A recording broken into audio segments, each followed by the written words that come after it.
Okay, we're back at House Ways and Means. James Pepper is the Cannabis Control Board Chair. And he's going to present a document. We have a document on our website, but there's Livingston. Andrew Livingston. Andrew Livingston is going to present the modeling. So, yes. I just want to say that Sorcha sent us that in an email. She can't put it up on the screen. But I can't post it. She can't post it, right? Yeah, thank you. For the record, James Pepper, Chair of the Vermont Cannabis Control Board. I'm also joined by Julie Holbert, who's another member of the Cannabis Control Board, and Andrew Livingston on the screen is one of the consultants we hired as an economist for a firm called VS Strategies that helped us do some early modeling. Just wanted to do some introductory comments before kind of looking at the overall picture of the market. A lot of the policy questions that shape the early market and kind of decide what's permitted and what's not actually run through the House Government Operations Committee. But two of the most powerful levers for actually achieving the vision that was in Act 164, the kind of enabling legislation for cannabis and the Cannabis Control Board, are the fee structure and the tax rates. And so I really thank this committee for turning your attention to kind of our issue one more time. I did an introduction about the Cannabis Board to the House Gov Ops Committee last week, and it took an hour to get through, and I will not bore you with that, but I did ask Sorcha to post my PowerPoint from that, which kind of gives a picture of how we got to where we are, where we're going, and the current state of the market. So it's up on the website for people to peruse in their own time.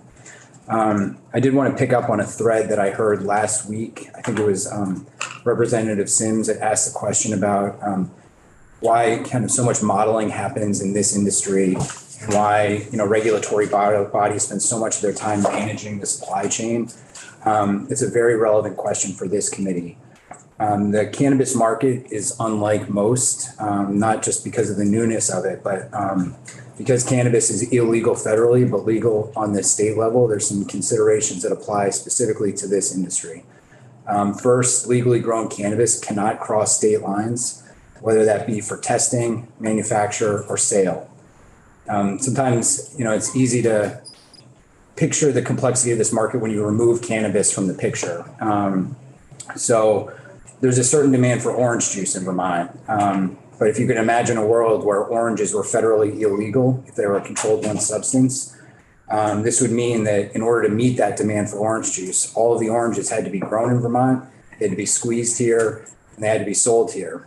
And if there is a glut of oranges in a given year, there's no legal path to process or sell them out of state, meaning that the price of oranges, falls through the floor, crashes.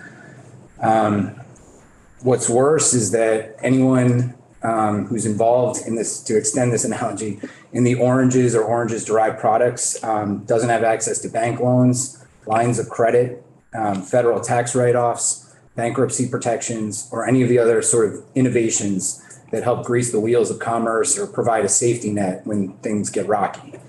And of course, landlords, financial institutions, insurance companies are all justified in charging a premium for their products to our licensees because of the theoretical risk that there might be federal enforcement. So when you put all this together, it kind of puts a lot of pressure on the Cannabis Board to take a very careful approach as to how we roll out licensing, how we manage the supply chain. And this is just considerations that don't really hold true of alcohol or other regulated industries.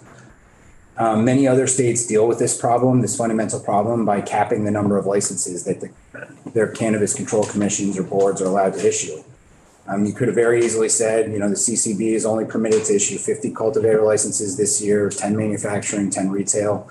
From a regulatory perspective, there's some real advantages to that approach.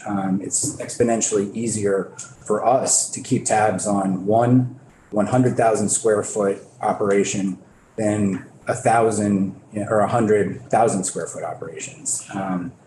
And of course, this approach can lead to more stability in the price of cannabis throughout the year, and also achieve kind of perfect geographic distribution of retail outlets and other license types. But there are some significant trade-offs that the House Gov Ops Committee especially kind of considered.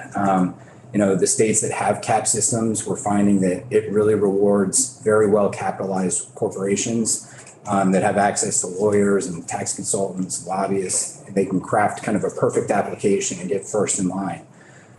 It also creates a secondary value to licenses that just kind of erects an impenetrable barrier to entry for smaller operators. It also would strip Vermont of the best thing that we have going for us. We have a reputation for making high quality craft products. And that extends to cannabis as well. Certainly true of our kind of maple syrup, beer, cheese industries, but it's very much true in cannabis. If we got into the business of mass producing kind of generic cannabis, not only would this market fail to reach its full potential, it really probably wouldn't even survive if there ever was a situation where interstate commerce was permitted. As it stands today, 209 of our 272 cultivator licenses that we've issued, or 76% of them, are for tier 1 small cultivators. A small cultivator is defined by statute. It's 1,000 square feet or less. It's roughly the size of a quarter of a basketball court. These folks really are, through their genetics and through their unique growing practices, are an engine of innovation in Vermont. They're creating a diversity of different kind of cultivars and craft products that are building something special into the foundation of our market in a way that our neighboring states just are not. I have a question. I'm sorry, could you repeat what the numbers were of the licenses? Yes, absolutely. It's for the cultivator licenses, there's 5 license types. There's actually 6, but one is just a combination of the other 5. And then it's 272 that we've issued cultivation, and 209 of them are tier 1 small cultivators. And in the document that I asked Sorcia to post, the PowerPoint, it's I have it up here. I think it's slide 19, shows all of the licenses broken out by type and whether they're pending or issued.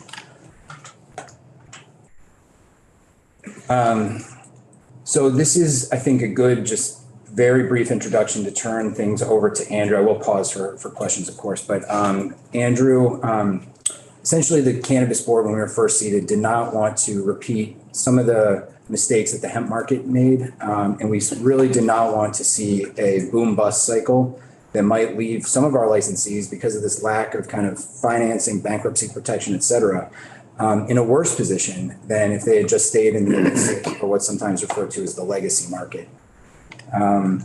So the first thing that we did was asked Andrew to create a supply and demand model that estimates the amount of cannabis that our adult population in state, our border residents that might travel to Vermont for cannabis, and then also the tourists, the over 21 tourists that come to the state, what the demand would likely be. And then we use that model to reverse engineer a licensing structure that really prioritized small growers and was largely unattractive to these larger organizations that try and reach economies of scale that just wouldn't work in Vermont. To date, I would say we've been largely effective. I think Andrew will dig into this at attracting smaller operators. But there are certainly challenges ahead, and we will need the legislature's help, both this committee and the GovOps committee, in addressing those challenges. I'll pause right now before I ask Andrew to kind of take over. I've given him kind of some basic parameters of what I think is most relevant to this committee, but of course he has thought about cannabis probably more than anyone in the country, and can really answer almost any aspect. He's been a vital part of our Vermont team. Representative Sims. Thank you for answering one of my questions from previous. I think one of the other ones I had was, so like, what was it, 9 towns did not vote to. Are there, any themes or kind of lessons you learned about like which communities are saying yes and which are saying no? It's hard to kind of get in the mind of a voter sometimes, but I will say that the vast majority, all of the votes have been really close, I would say. And so they kind of lose, but roughly a margin of like 30 votes or less. And a lot of the votes took place during town meeting day.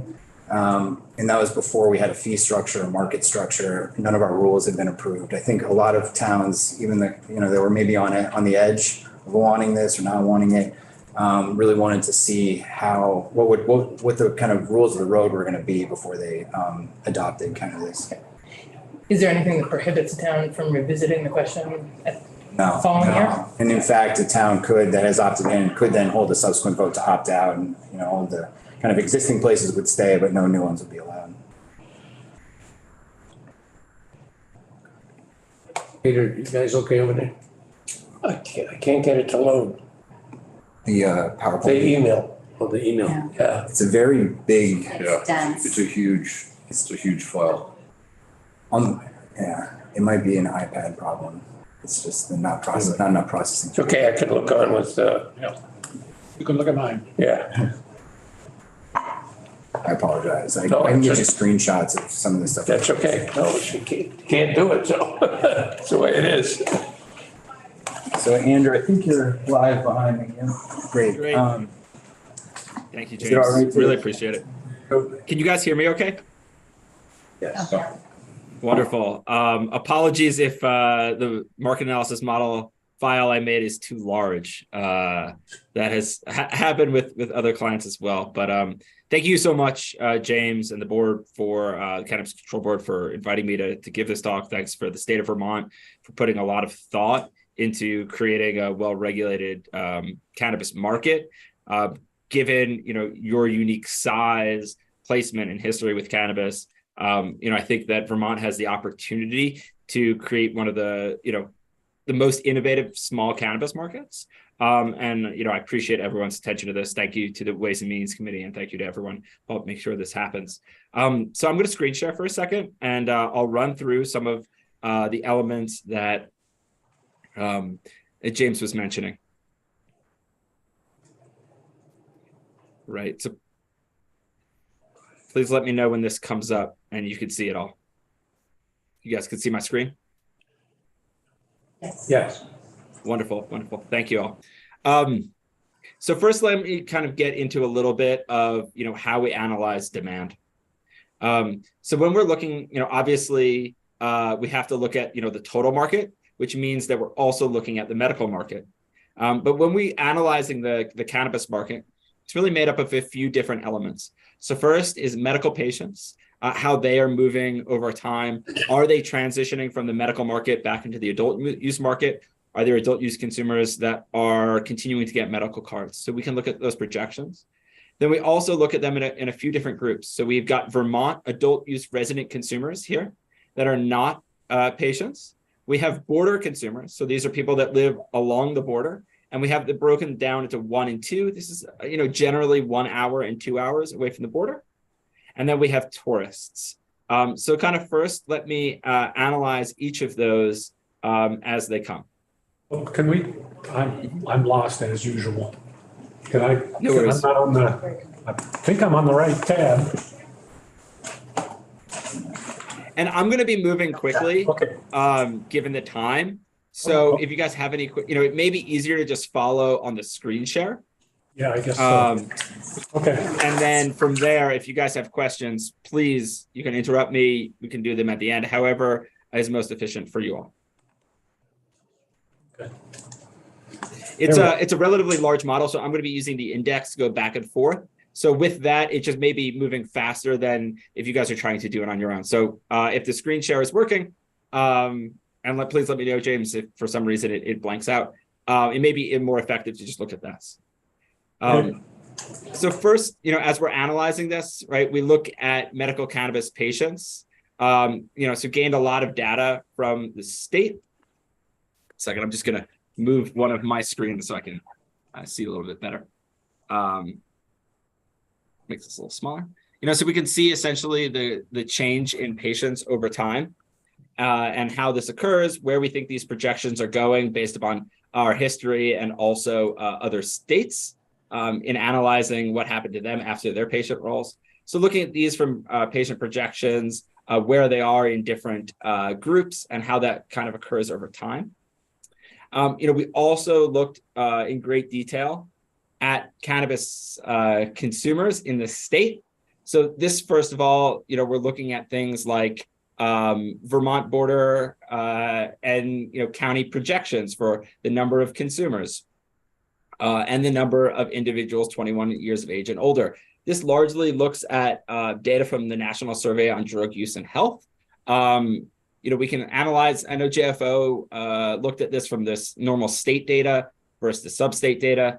There's also the wrinkle that this National Survey on Drug Use and Health, which is a federal government survey formed by SAMHSA, it's actually pulled the data from the 2019/2020 because of COVID related. They did this in the last few months. This was after we had already done this analysis. So we could look at, earlier data as well to see how it had changed. But looking at all of this at a county level basis, not just in Vermont, but all of the states that border Vermont, in order to allow us to figure out, okay, how many consumers do we have? What are the rates of different consumption? How many consumers are we having in each town as well? This then has allowed us to figure out, okay, how many cannabis consumers are there in Vermont? And how is that possibly going to grow when it comes to rates of consumption and population changes? From the border county perspective, we look at the state of Vermont, we look at the border counties around it. Which states have opted, already have legalization, which don't. So obviously Maine and Massachusetts, it's unlikely that consumers there are going to travel to Vermont for the purpose of buying cannabis, but those in New Hampshire likely will. And those in New York likely will until the New York market opens up in greater quantities and they start shopping from their own areas. Finally, we look at tourists. You guys have a great tourism agency, and I was able to get a lot of really good information from the state itself. So, obviously we have some trends when it comes to the seasonality of tourism in Vermont, right? You've got a great ski season, you've got the fall leaf peeping season. And so we can look at this and project it over time on utilizing these trends, looking at states around. So, it's not just people that would normally travel to Vermont for the sole purpose of buying cannabis, but let's say you're going to go on a ski trip and you're in Massachusetts. A large part of those individuals are likely just going to bring the cannabis with them, right? They're driving, granted they are crossing borders, but they're crossing borders, which everything is legal. And so, we have to discount some of those consumers as well. Looking at all of these tourists over time, we can look at these projections on cannabis consumer visitor times, and then look at it from a county level basis on where those individuals might travel to, based upon some really interesting data on restaurant visitation, on transactions. Just there's a lot of information in this backend that we don't need to go into. So this kind of gets us some thoughts here on what is the total size of the Vermont market and these consumers. Let me just show you from a graphical interface. Sometimes it's even easier to look at it from this aspect, right? So here we have, Vermont patients, which is kind of flat and is declining over time. Let me zoom in on this for a second. We have Vermont adult use consumers, which is most of your population. You have border consumers, which are constricting over time as New York essentially is no longer coming to Vermont for the purpose of buying cannabis. And then you have monthly equivalent tourist consumers. Tourists are interesting because they're here for a short period of time, but we have to change them into monthly equivalents. So this gets us into some of our aspects of demand and what of our total amount of the market that there is.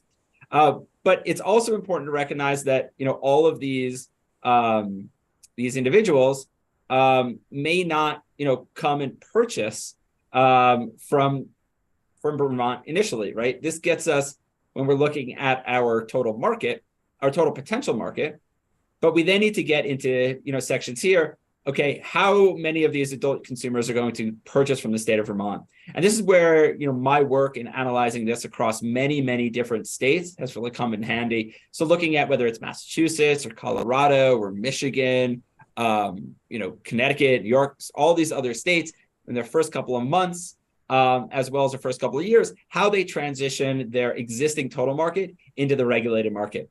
And with this, you'll see that we're never going to get to 100%, particularly amongst Vermont consumers. And that is in part because, the survey data, we could also look at things like, the likelihood that they are essentially cultivating their own cannabis. So let me go over to here for a second.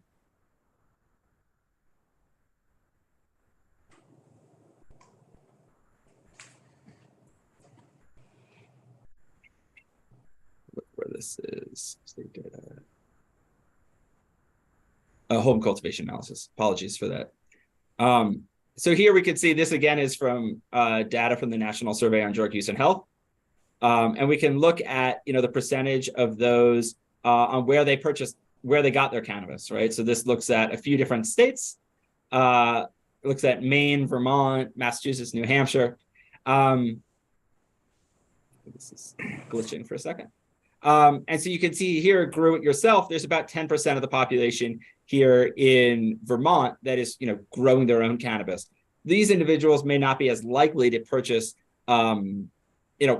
where they, from the legal regulated stores because they're getting it from their own home grow. Now, one of the dynamics is, you got it for free from a friend who shared, which is I think a lot of people, particularly in Northeast Vermont, where it's more rural, are getting their cannabis. They're either growing it themselves or someone is sharing it with them. And these are, the population, this as well as those who have bought it, are the population, we're trying to move over to the legal and regulated market. It's great if you, go over a friend's house and you consume some cannabis at a potluck that they grew, but ideally you're getting your cannabis from a regulated source rather than buying it from friends. And before I jump into how projections are opening up, I do want to discuss the fact that with all of this, there is an adjustment for survey underreporting. So these are one of the discussions, and there's a lot of research in this specifically from the National Survey on Drug Use and Health on what is the underreporting adjustment. Are we looking at 20%, 25%? In this one, I'm adjusting 25%, and that's to really account for the fact that not everyone is honest to government surveyors about their what is now formally illicit drug use. So now let's jump into a little bit on what we're seeing as far as these projections and how this works on the supply side.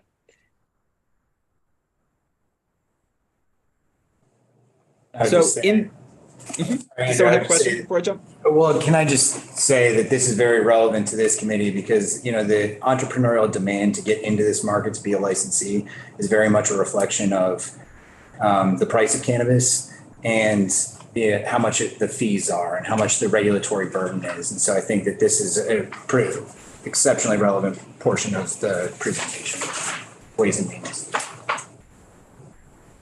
Sorry. Thanks, James. Appreciate that. So when analyzing supply, what this model does is, we look at both indoor as well as outdoor greenhouse, right? So in this model here, with a lot of cultivation supply, we look at things in the terms of flowering space, flowering canopy, because this is the point, granted, you've got multiple stages of harvest. You've got your vegetative stage where you're growing the plants, your clone stage where they're really little. But really, how much cannabis is produced is flowering canopy. So that is, your end result. So we analyze this based upon the square feet of flowering canopy, looking at, okay, what would 300 square feet of outdoor, which is coming online once a year, given the climate in Vermont, and 350 square feet of indoor that is cropping out much more frequently. So with all of this, we're looking at this from the aspects of how does this change over time? And how much of this supply is either exceeding or meeting the demand in the market. So let me go for a second to the supply and demand analysis. So here we can look at, the supply of finished and tested products. So along, I'm not going to get into all the detail, but this model also takes, once we get to cultivation, some portion of that is extracted. Obviously, there's testing that occurs. Some portion of the extracted cannabis is sold as extract. Some sold the extracted cannabis is created into products. And this is all kind of creating the total plethora of supply, the array of supply in the state. We're also looking at demand and demand for these products over time and how that is changing. And then we look at the finished products kind of remaining after these retail sales. So where are we in this supply and demand imbalance? Accounting as well for the fact that some products have shelf life, right? So just because, if we're extending the orange analogy, you've got your oranges are going to last a few months, right? But if you turn some of those oranges into marmalade, that's going to last even longer. If you turn it into, orange concentrate and sell it in the form of Tang, I don't even know how much oranges they're going to Tang, that can last for much longer.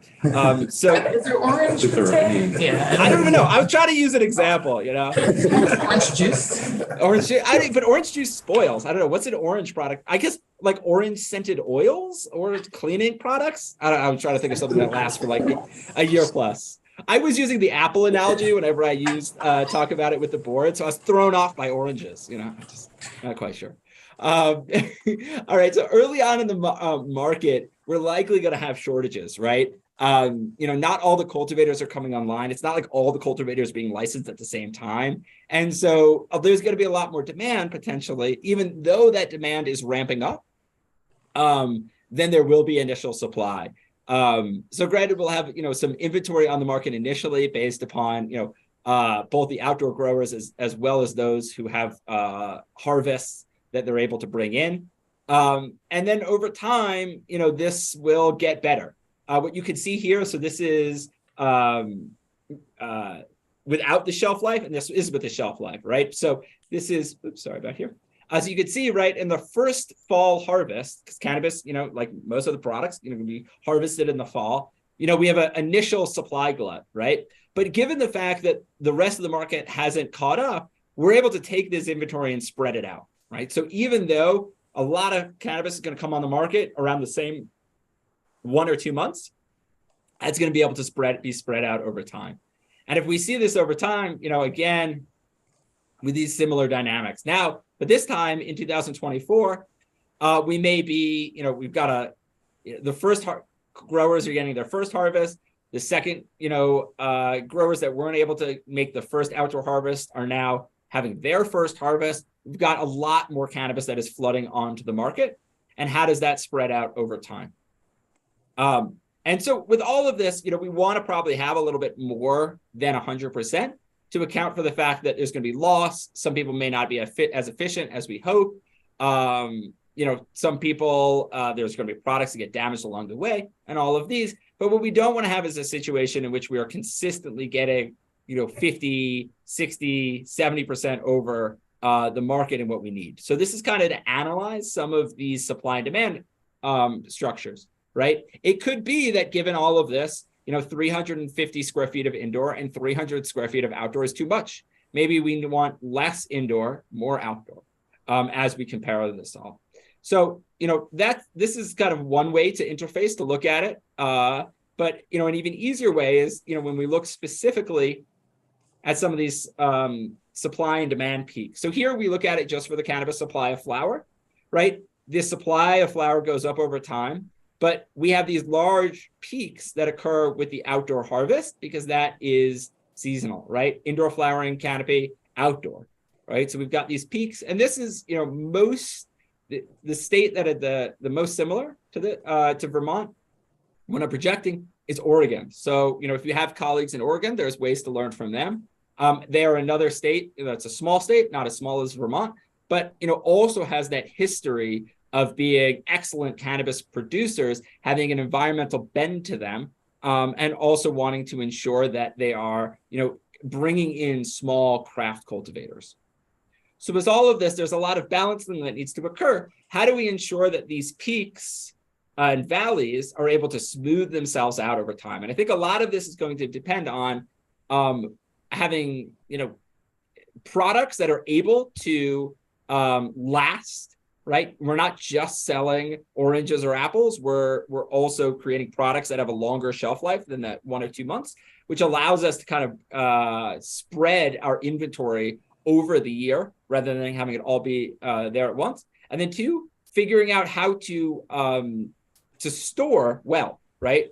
If we go back, to pre-industrial times, it was all about, how do we create an efficient root cellar? So I think, the Vermont cannabis industry, because there's a lot of interest, desire, and I think for good reason to have small craft outdoor cultivators, it's how can we, have that root cellar mindset to ensure that, our products don't go bad and that we're able to utilize them through the period of time when there's less supply online.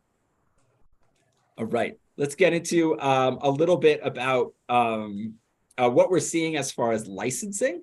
And Andrew, Andrew, I just want you to know, we Yeah. got about 10 minutes before we're Okay. gonna be called to the floor, and I don't know if Julie's gonna wanna say anything. No, I'm just. Cool. Okay, Okay. continue, please. Wonderful. Thank you for letting me know that. And Andrew, I need just about 2 minutes to kind of tie this together with what Yep. the kind of ask of this committee is going to be this year. Absolutely. So here, we're analyzing very quickly total flowering canopy, what has been issued. So you can see here, if we look at total flowering for outdoor versus indoor and mixed, right? We're not yet to that 300 square feet or 350. If we look at all of that as submitted, we're getting close. And with a lot of this, most of the market is coming in these small growers. So here's, the first few tiers here, small growers. When we look at outdoor, again, we're outdoor. Most of this is small growers, and even with the mixed as well. So, a lot of our percentage of the market is coming in from these small growers, small craft growers. So the communication with them to ensure that that supply doesn't result in prices crashing and them then going out of business because they can't account for the fact or did not realize the fact that when everyone's harvesting at the same time, price is going to be a little bit different than they will be in the later spring or summer. So, we can focus on any of the graphs. Happy to chat about this, but I want to give the time for, any questions that you guys may have had. It's a lot to take in. What I can say is that what we do is we update this model with our actual licensing numbers, licenses that we issue. We walk through it at our board meeting, so anyone who's paying attention in the industry can see the challenges that Andrew's describing right here. And then we post it to our website so that anyone who missed the meeting, even though they're all recorded, can go back and kind of enter this data in themselves and kind of see, okay, well, we're not going to have enough testing capacity in October when everyone is harvesting at the same time. I got to figure out how to kind of smooth the supply chain. But I would like to just, if it's okay, just kind of talk about the challenges, I guess the kind of intersection with this committee. The legislature transferred authority over hemp-derived products to the Cannabis Control Board as of January 1st, 2023, so just a few weeks ago. And we need to kind of establish more hemp fees. I think our proposal largely is to keep them what they are, but we still need to kind of reauthorize hemp fees. We've proposed a new license type that's kind of a genetics license. It's for people that want to specialize in creating seeds and clones. They don't necessarily want to sell finished flower. They just want to kind of start the nursery. That if that is to pass, that will need a fee as well. We have, there's always a decline in the medical program. Whenever adult use comes on, we saw about 1,000 or 1,500 patients drop off when home grow was instituted or legalized. And we're seeing very similar drop-off numbers now that adult rec. We don't know where the floor is going to be or if there is a floor. However, the medical program provides certain critical services that are not available on the adult use side. And so we've made some tweaks to the medical program, including adjustments to the fees. And we would want that to, those adjustments would need to run through this committee. We'd also like to get on a more normal fee review schedule. Our market is very new. We want to leave things kind of as they are this year to have some stability. But I do think, we can look at these types of things maybe next year and kind of just get on a more normal fee review schedule, because fees and tax rates consistently need to be kind of level set and kind of readjusted based upon how the market is shaping up. Again, we don't have very many levers to work with at the Cannabis Board. One thing that Oregon did, and we have no intention of doing this anytime soon or at all potentially, is they shut down cultivation. They just said no more new cultivators when they got into a position where they just had too much cannabis and no outlet interstate. And so if we were going to do something like that, we would want to talk to this committee about it first.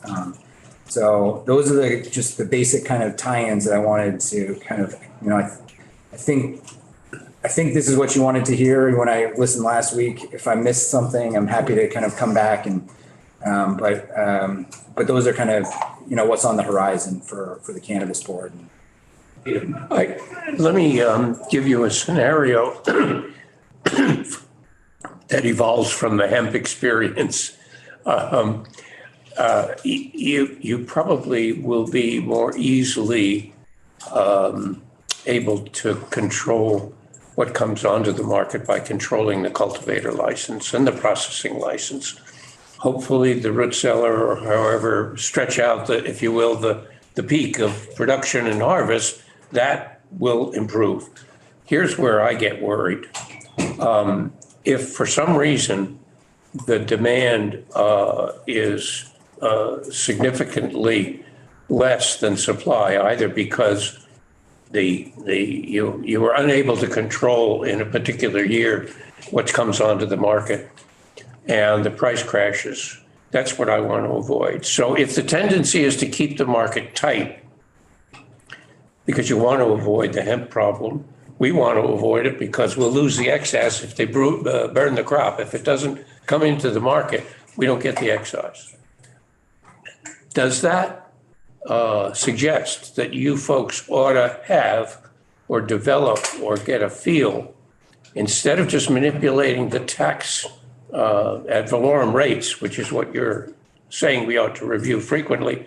I'm not sure we're as fleet of foot as we would need to be in trying to chase a bit of market momentum that we couldn't chase. So I guess what I'm asking, the last thing I want to see, and I think it's consistent with state policy, is to drive customers back into the black market, which means I want to be sure that the price does not spike. But then to protect the growers, I want to be sure that it doesn't perform like hemp.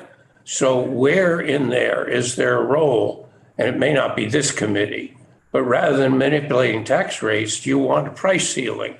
What else would enable you to maintain some kind of predictable revenues, and we get predictable revenues, and avoid driving people back to the black market? Yep. That's where I am. Yeah, and that is the kind of foundation of why we did this model in the first place. And really what we did, you created a cultivation license type and you asked the board to come up with tiers within that. And we came up with 6 tiers. And we actually never opened one of them because we wanted to give the smaller operators first shot at saturating the market. That was a policy. Exactly. Yeah. And you gave us the authority to shut down license types. And, I think what we're monitoring very closely is we need to shut down the tier 5 also, or the tier 4, and not allow people to kind of continue to expand and grow. These are the kinds of levers that we have to hopefully kind of address this. We just hope that everyone who's watching is also paying attention to these very same graphs that we are, so that they can prepare themselves for these shocks that will occur. Just squeezing the supply, which is what you just suggested, unless you have really good foresight on the demand side, the price could spike. And that's where you're driving people back to the black market. And that's the point that I'm trying to say. Anticipate that need. What is it you need to counteract that? Is it price ceilings? What is it? Right. Yeah, that's it. Yeah. Representative Beck has a question. Sorry. Is there like a number you guys are shooting for, like the price? It's the illicit market will always undercut us. Yeah. We want to stay, within kind of a range from that price. I mean, it's hard to always even predict what the illicit market is. I think there's websites that kind of take anecdotal data and average them. But, if we can stay within kind of 20% of the illicit market, I think people are willing to pay that kind of premium for regulated, tested, labeled, packaged product. So I've never thought about this spike issue, but do we assume that most growers and folks who are in the market are very well aware of this sort of variability? And are we doing any education and outreach efforts so that we again avoid the thing with a lot of people feeling like it's going to be a great idea and not realizing the variability in the market to brace for? We try, this is a industry that largely has been unregulated and also frankly doesn't trust the government, just because of the history of this product. That being said, we've spent a tremendous amount of time doing education and outreach. We've held, I think, over 160 meetings at this point, but that we've started doing these education-based events, and we have about 80 kind of people that tune in every week for our meetings. And then we post them on YouTube. We have about another 120 or so that watch them after the fact. And, our market has, I think, 350 licensees in it right now. So people are paying attention how closely that they care about this, because everyone kind of feels like, well, I can do it better than this other person. And so my product will make it to market where that person's might fail. And then the one thing that we don't capture and we're starting to try and capture when we do a site visit is we've licensed 1,000 square feet. But how much of that is actually being utilized for flower, could be half. And so while, these spikes that you're seeing are reflective of everyone is maximizing their grow space. And we know that in Massachusetts, for instance, if you don't use 100% of your grow space, they claw back the unused space. And so, we don't do that here, but we're trying to get a sense to make this model even better as to what the unused capacity is. Yeah, having been involved in agriculture before, I don't think I ever effectively utilized 100% of my space. Yeah, and of course, yeah. But So even you need aisles in between rows, and so, no one's using 100%. Yeah.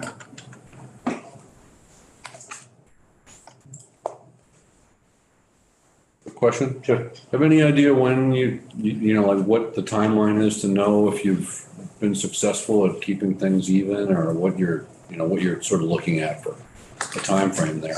Yeah, I mean, the demand will outpace the supply in year one and probably year two as well. So it's really year three, and as we try and narrow in this model and figure out how much unused capacity there is out there, and we try and really fine tune this, I think that's when we'll start to know. By 2025. I would say that's when that's why I want to get back on kind of a normal fee schedule with this committee by 2025, so we can kind of at least adjust things as needed. I would say that a lot of it too is depending on how the outdoor growers are operating, the fall of 2024 as well. Before that time, I think it's unlikely that you'll be dealing with significant constraints. Okay, thank you, Andrew. Thank you, Andrew. Yeah. Thank you, Jake. Yeah, thank you, Frank. Appreciate the opportunity.